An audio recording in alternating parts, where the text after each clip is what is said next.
Mula sa article ng PEP.ph, nagbitaw ng salita si Senator Raffy Tulfo na iiwanan niya ang kanyang programa sa TV5 kapag hindi kumilos at gumawa ng aksyon ang management tungkol sa reklamo ng 22-year-old talent news researcher laban sa News and Public Affairs Program Manager na si Cliff Ginko.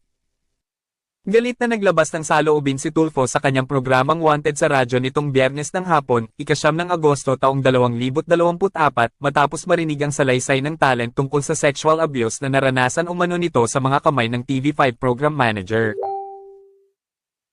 Nanlungo si Tulfo nang malaman itong pinagbawalan ng management si Ginko na magsalita dahil naisa ng kunin ng broadcaster-politician ang panig ni Ginko tungkol sa mabigat na paratang ng talent. Nandito ba si Cliff Ginko? Did we talk to Cliff? Tanong ni Tulfo sa kanya. Inadvisean siya ni LCV na huwag magsalita on air, pagtukoy ng host sa Vice President ng News and Current Affairs Department ng TV5 na si Lucy